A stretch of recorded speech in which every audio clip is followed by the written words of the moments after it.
Hey everybody, welcome to this episode of GeekStorm. I'm Sean Hilton, and I am joined today by one of my favorite co-hosts, Lauren Gray. Today we're going to be talking about some things that are happening on television and the movies, including the return of X-Files and the next coming, is it going to be in fall? Well, they're starting production in the fall. All right, so 2018. Yes. X-Files returns in 2018. Twin Peaks has restarted now. We'll talk about the trailer that just dropped for Murder on the Orient Express, and then we'll finish up with me and Mike Dukes, who's not here just yet, but he's behind the screen, talking to you all about Wonder Woman. But first, we lead off with our co-host, Lauren Gray. Welcome back. Thanks. Always good to have you. I'm glad to be here. here. So much better. You know what? I'm going to just keep that to myself. So you're so much better than Mike. You bring a cheery spirit, a happy person, and less of an arrogant, pretentious nature to the seat. To my I don't correct you. I mean, it's okay to correct me, that's fine, but just when you do it, I mean, I would like to be corrected in a fashion that didn't have to be there on purpose to give him something to do. Yeah. Because I don't have a little notepad. No, there's no notepad. notepad, which he's going to claim that I was cribbing, but you were here for the on that. So, Lynch, Mark Frost returned for a brand new, 20 years later? 25. 25 years later, Twin Peaks has reopened. How far into it are you? I am on the third episode, and they have 4 episodes out right and this now. is a Showtime situation. Yes, Showtime. I don't know if it's on Hulu. I'll have to double check that. It may be. Okay. But Showtime, on demand if you have Showtime.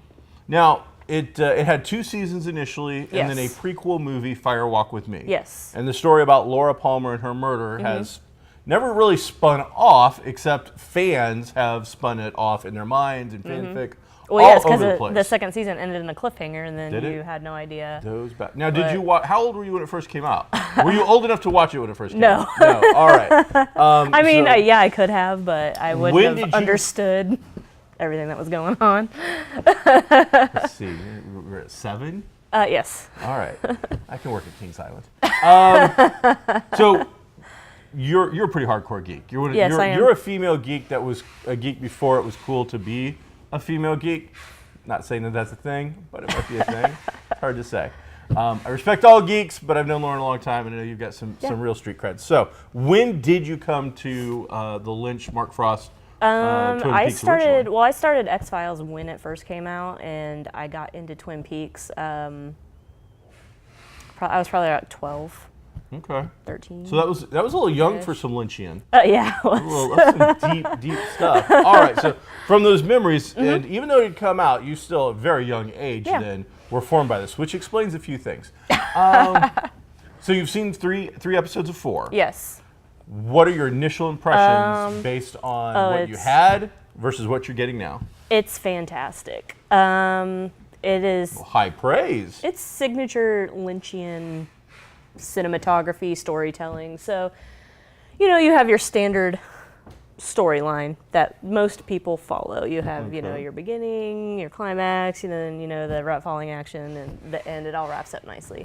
Then you have certain people that kind of stray from that, like Quentin Tarantino, Michel Gondry, other people. They like to kind of mess with that structure and tell a story in a different way. David Lynch will just tell the story any way he wants to and not give you the Rosetta Stone for it. So you're kind of trying to translate what you're watching while you're watching it. So not only are you trying to follow what's happening with all these people as you're trying to translate that in the sense of what the overall story is going to be. And I think it's fantastic. That's how Twin Peaks was originally, and this is no different. You're watching Agent Cooper in a few different iterations of him. You have the straight-laced FBI agent that was left in the White Lodge at the very end of the show. In the original series, and then you have him still there in the White Lodge, but he's also kind of out and about doing bad things. Bad things? Killing lots of people. Was he doing this originally in the original? No, he was sent there originally to investigate this murder of Laura Palmer. Okay. And in the second season, other things kind of occur in the city. They get into mysticism and demons and stuff like that. Wow, okay. So it turns from like a straight-laced murder investigation into something completely different and paranormal. And they're kind of playing with that more in this new series. You get different stories, the stories from the original characters. And it's kind of depressing to see a lot of the original characters 25 years later and how age has not been kind. how they've aged. Well, and it was really sad because there are a couple characters. Away. Oh yeah, and there are a couple characters who were older during the series, and now they're, they have oxygen and they're just saying their lines like sitting down, and you're just like, oh, that's really sad. But I love seeing like the original characters and how kooky they still are, and revisit that. The original, you said, left with a cliffhanger. Yes. Has there been any resolution to your cliffhanger? Not really, but that's because of his whole storytelling thing. That's what I immediately thought was we're going to see. The series opens up the new stuff with Laura Palmer walking into this room called the White Lodge, saying, it's been 25 years, you're now free to go. Because in the original series, she said, I'll see you again in 25 years. And so, true to form, the prophecy's been fulfilled. She came back 25 years, said, you're now free to go. To who? To Agent Cooper. Okay. Who's just been sitting in this chair. 25 years. Now you said that you've seen 3 of the first 4. Mm-hmm. How are they releasing it then? It's every Sunday. Oh, Sunday so this night. is episode. It's not a Netflix dump. No. This is. No, although they are doing what they're doing with American Gods. They're releasing the episode midnight on Sunday, so you don't have to wait until 9 p.m. on Sunday to watch it. You can watch it whenever you want, starting Sunday, which I kind of like that. If you want to watch it early, you can watch it early.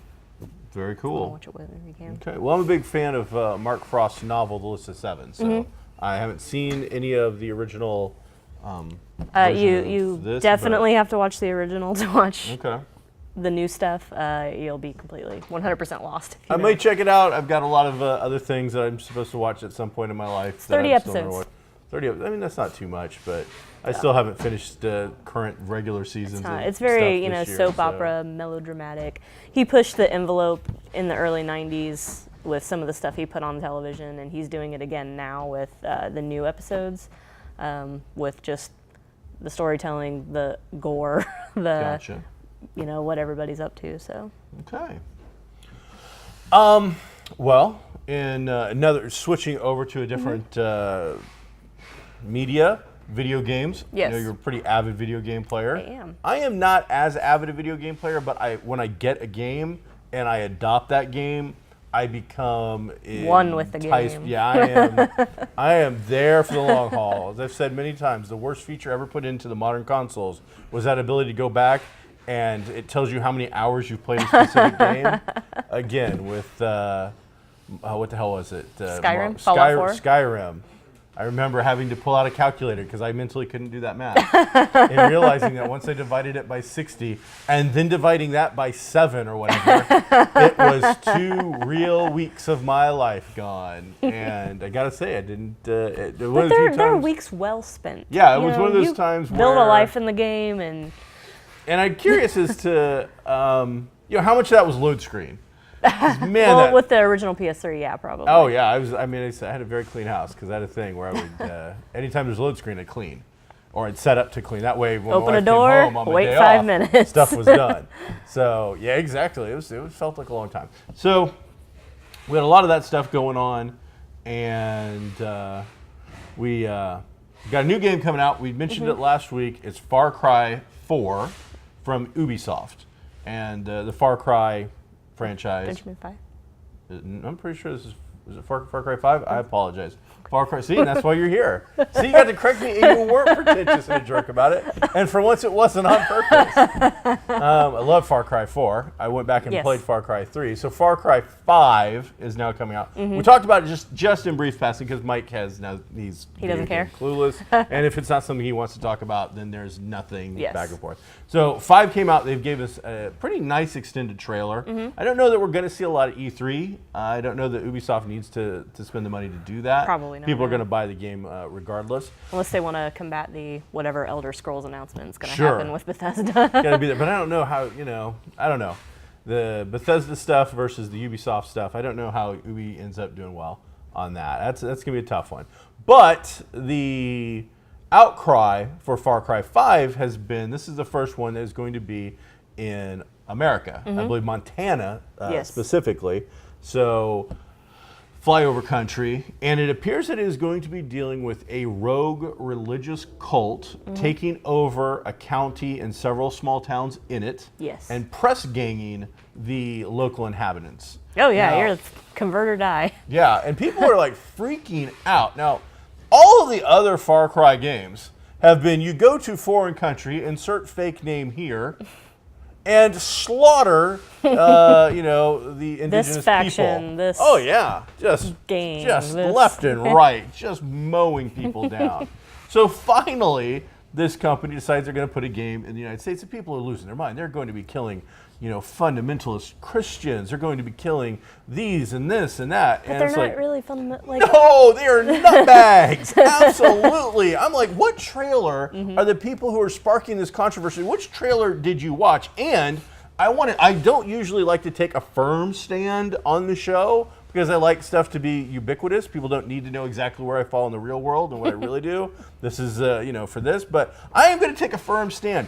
If your religious group, whatever one it is, believes that what is in this trailer represents what you are about, I don't want to deal with you. I don't want to know you. I want to avoid you. And I hope that some crazy guy ends up parachuting into your town and wiping all of you out to the man. I want you all dead.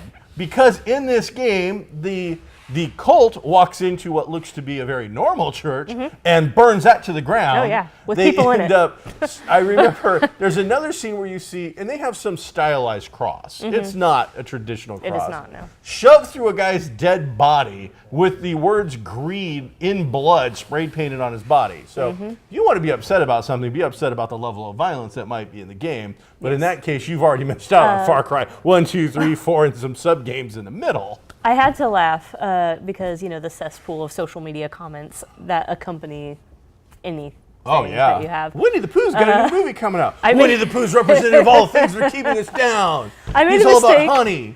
of checking them out, and one guy had to laugh. He's like, I don't care about the violence. I don't care that it's ripping on whatever religious cult. He's like, I'm mad because I'm from Minnesota and they're making us look like a bunch of hill jacks.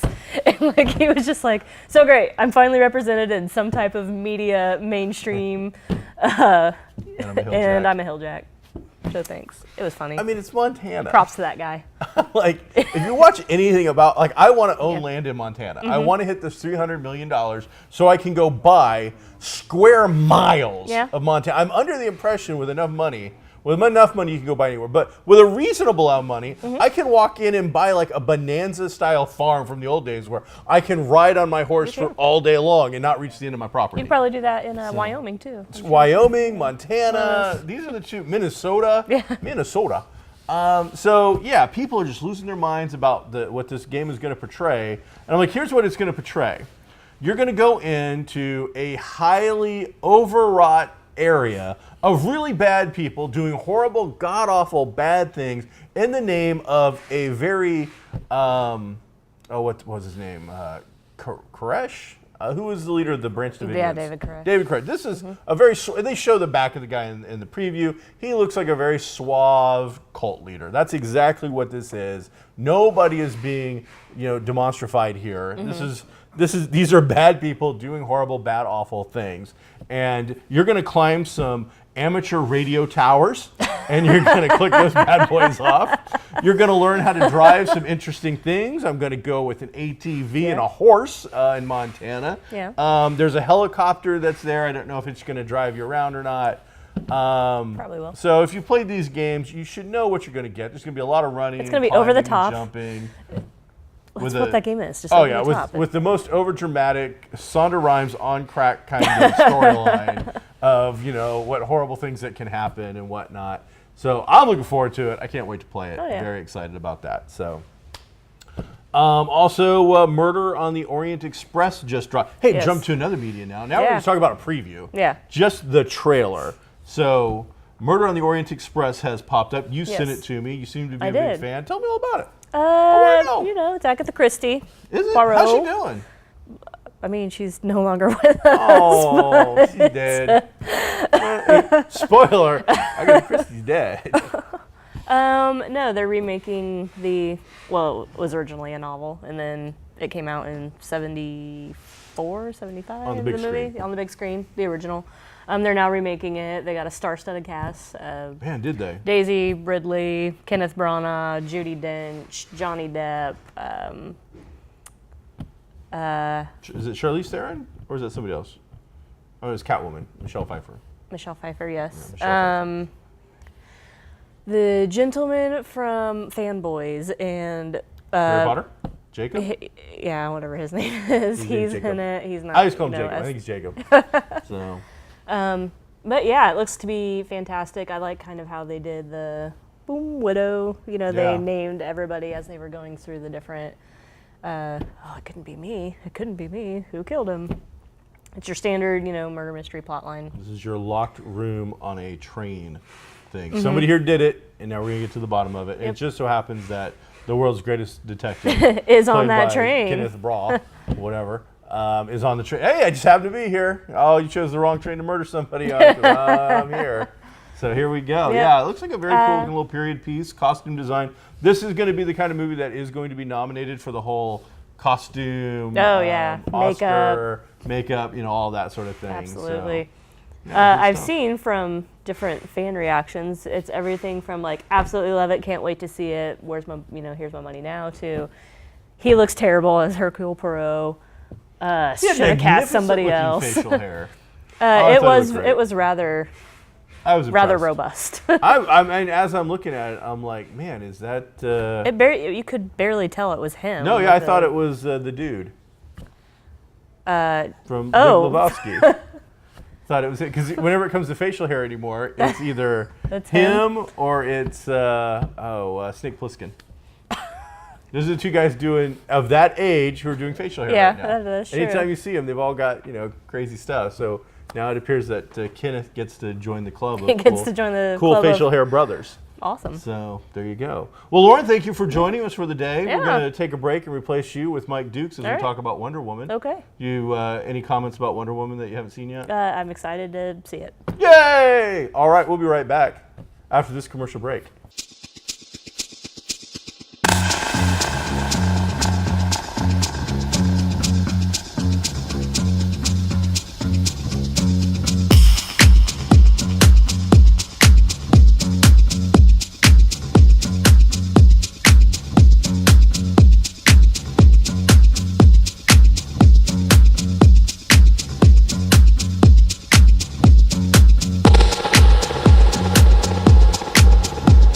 Hey everybody, welcome back to GeekStorm. It's me now, joined by my good friend Mike Dukes. And last night we had the pleasure of going to see Wonder Woman on Thursday at 7 p.m. with a fine crowd. It was a good crowd. Not a big crowd, though. No, it was, I would say 50% full. Yeah. Give or take a little bit. The most of the front half of the theater wasn't filled up. Most of the back half was filled in, but not necessarily you and me were on top of each other, but that's just because I can't, keep myself off of you like that. Everything went pretty well with the beginning of getting in, seating in, and all that. I was a little worried because the little kids sat directly in back of us, and there was a couple of little kids throughout the audience, and I'm like, oh. I was wondering about that.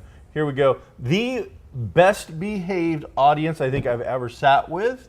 The kids now maybe I just have bad hearing, which I do, but I didn't hear the child in back of us the entire time. Everybody was dead silent. Yeah, parents were doing a good job. I was very, very impressed with the crowd. All right, so enough about the crowd, though. We're here to talk about the movie Wonder Woman, PG-13, I believe. Yep. Opened last night. Patty Jenkins directs. Zack Snyder's wife and accompaniment of two other gentlemen produced, starring Gal Gadot, G-A-L, not G-A-I-L. I was auto-corrected. Yeah, there's going to be a lot of auto-corrects on that, I think. 'Cause Probably. I put up a little quick review today, and it auto-corrected to G-A-I-L. I saw White which Knight. Yeah. I was a little surprised about. And Chris Pine, as well as a few other, Robin Penn is in it as well, but Those are the two biggies. They carry this whole thing. So, initial impressions before we dig into DC's Extended Universe fourth film, Wonder Woman. I am very forgiving when it comes to superhero movies. Movies in general. Oh, I'm not. Things that people will hammer on. I'm like, well, overall, still, I liked it. Okay.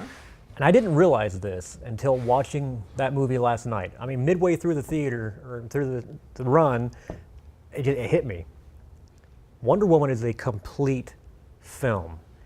It is not just a superhero film. It is a complete film. Characters are fully developed. Your storyline is fully developed. The editing does not rush you through anything. Nope. It doesn't expect, they'll get it. We'll just cut that part out. It's 2 hours and 21 minutes of just robust filmmaking and... Very concise. Yes. It felt well-paced. The story moved along at a steady clip and never bored nor lectured its audience.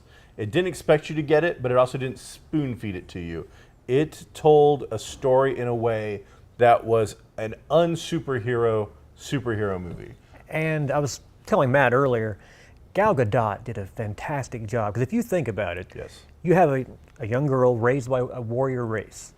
So there are certain traits you're going to expect. But at the same time, she's a fish out of water in man's world. I noticed everyone she spoke to, she would never lose eye contact. A warrior would not do that. But at the same time, she's completely innocent about things. You'll see that little wry smile on her face, just because to her, everything is brand new. I mean, and Chris Pine as Steve Trevor, I've never been a big Chris Pine fan. I could take him or leave him. I really liked him in this role. He was good. He was smarmy enough as the spy, but also engaging enough you could believe that she might have had a thing for him. I thought that together they had pretty good chemistry. My problem with Chris Pine isn't necessarily Chris Pine's good or bad. It's that almost any time I see Chris Pine in anything, I Motorcycle? think almost anything I think I can replace him with install actor here. True. I mean, almost everything I think that case can be made. I'm wondering if it's in his contract now. Every movie he has to be on a motorcycle. And he gets to keep it. Yeah. It wouldn't surprise me at all. All right, here's what the deal's going to be. I'm going to get the right at motorcycle, and I'm going to keep it. So 2 hours and 30 minutes. It's got some depth to it. It's got some length. I didn't necessarily feel like at any point in time it was dragging and that we weren't being led to another thing. But it also didn't have that, what some of the new Star Wars films and some of the other films have, which just feel like set pieces. Like, here we are, now we're not here. It almost feels like you're one of the crew. Like, pick it all up, move it over to here, now we're going to film this. This had really nice flow throughout the whole thing as piece by piece it all went together. Also, you mentioned other characters. There's that whole supporting cast from the famous picture from Batman versus Superman. Every single one of those characters gets a background. They get a life. It's not just, that's the American native, that's the crazy Scottish guy, and this is the ubiquitous Middle Eastern-y, possibly something else kind of guy. And in the average movie, that's exactly what would happen. Yeah. You get a name slapped on him, okay, put a fez on that guy. They know what he is. Go. Yep. Yeah, and then maybe a joke. But this, it didn't feel like that at all. Each of them had, not only did they have a little bit of something, but that something was meaningful. Each of them had a moment to shine dramatically with some humor, from the Native American to the Scottish guy. They all had an element that the entire time I'm sitting there like, man, I'd like to actually know that guy's full story. I would read or see something about that character. And they did it with all, and the bad guys the exact same way. The doctor, the main nemesis is a scientist by the name of Dr. Poison. And you're like, man, what? How did all that come about? Yeah, what happened to her face exactly? So there's a lot of little things like that throughout the whole thing. My only dig on it, and this is just me personally, and this is really about the only dig I have, is that the true bad guy, I think if you're an avid film goer and somebody who likes to figure things out, kind of knew. Immediately, you're like, no, that right there. Forget A, B, and C. It's D, that's the thing, blah, blah, blah. Pretty So, much. You could point out red herring, him. Yep, it really was. It was like a really bad thing of Clue, where they put in like the two cards, but they put them face up, and you saw exactly what the cards were. But it didn't take away from the fact that the film looked good. Gal Gadot not only does an amazing job as Wonder Woman, but cinematography-wise, the way this thing is put together, the way I'm not sure who Patty Jenkins' film cinematographer was, but she is breathtakingly beautiful. Yes. Now this is Hollywood. We expect to see beautiful women at the drop of a hat. Still, And in those close-ups on her superhero movies, face, there was not a flaw to be I'm seen. just like, she looks like she was sculpted from clay and truly was a goddess. I mean, just absolutely, and you nailed it as well. There's that innocence versus that warrior aspect. Just completely drew me in. It's something that Ben Affleck and Calvin, is it? Whatever. Cavill. Henry Cavill. Just, they don't have it. They don't have it. And the other thing, they did not skimp on the action. Oh, no, there's plenty. I mean, you would think, okay, it's a female-led movie. They're gonna go for, characterization. There won't be a lot of action. Wrong. Nope, It's plenty- Wonder Woman. Plenty You of get to action. see Wonder Woman. And you see in her in action. costume. Yes. That's the other thing, is they don't shy away from the fact that they're going to do something to the costume, or they're going to hide the costume. They do some jokes with it, but when it comes finally out to anytime she fights and becomes Wonder Woman, boom, that crap is off. She is in costume, and that costume looks spectacular. I mean, wow. I'm giving it a solid 8 out of 10. Because on my scale, 9 is really a 10 anyway. So for me, the 8 is 8.5 is about as high as I'm going to go. I'd say 8.5 to 9. This was sharp on all levels. And I have to admit, I'm a huge movie music fan. Most of my music collection is soundtracks. I use them for games. I loved the Batman vs. Superman soundtrack, in particular, Wonder Woman sing. her track. Okay. So I kept waiting for it. And I knew when she walked out No Man's Land, when she walks out on that battlefield, I knew it was coming. I knew it was coming. The minute that riff started, I got cold chills. The hair stood up on the back of my neck. I was like, wow, I know. That's Yeah, cool. I was standing next to him, and then he let out a little moan. It was a little weird. I had tissues, all right? It's not a big deal. It was good. And the other thing, comic fans are going to enjoy when Ares finally appears and is in costume. The costume is very reminiscent of the look from the comics that Ares is known for. From the George Perez era up until current era, he's kind of got a look. And now it's armor and whatnot, but it has a look to it that is easily, anybody that knows it's going to see it, they're going to recognize it, and I think they're going to dig it. So another thing is at the end, it tells a full story. You get the beginning, the middle, and the ending, and there's no spoiler here. It's all World War I. So that's the story. But unless I missed it, there isn't any bridge from World War I up until modern day. No, I had read an interview with Patty Jenkins, and her desire, if they greenlight a sequel, is to do a 1932 and just kind of keep incrementally Really? moving up. Well, let me help you out. Budget-wise, this thing's going to come in at about 140, 150 million. Maybe as high as 160 million. 55, 60 million with Advertising. any advertising and other stuff that's not going to be factored into numbers we should know. This movie is going to break some bank. It's going to do incredibly well. If it doesn't do 100 million this weekend, I'll be surprised. I don't know about that. I just don't know.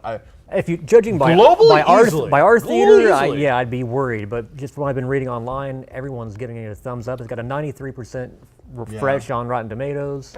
Well, I look at last week, and we had Pirates debut. Now, Pirates is old and It's a fatigued. little old in the tooth. And as I said last week, Johnny Depp is, I think, a little long in the tooth. It about 79 million or something last week. That's a pretty big production. It's got a lot, and it's got a lot of love behind it. 79. It's down about 12 million from its last opening, like 7 or 8 years ago. So it's definitely lost some steam. The box office itself, though, still has Guardians in it. I think Fate of the Furious is still holding on, taking a few dollars here and there. You've got Pirates that'll take a couple of bucks in. You've got Wonder Woman dropping. So there's no doubt it's going to be big, and it's gonna be north of 80 million. I hope that it gets into the 100 million mark. I think it is the finest movie that the DC Extended Universe has done. I think it's the best DC movie since the original original from the '70s Superman. I don't think there's been anything better, and I will include all three of the Dark Knight. That gravelly crap voice Batman that people love. Oh, I'll and throw that nonsense in you there as mentioned well. something, and I was telling Matt about this earlier. Sure. Okay, it starts off modern day briefly, Yes. and then she's kind of telling her tales. That takes you back World War I. So it starts off your muted colors and your dark stuff you're used to from Man of Steel and Batman versus Superman. Zack Snyder. But limited once you palette. hit the mascara, that filters off. That it's- color grading is cast away. It's and Dorothy and Oz. yeah, it's very bright, colorful. 4K TVs are gonna love Themyscira. But as soon as you pass the barrier of the mascara back into man's world, it's right back. Yeah. So I'm curious, it's bright and shiny there.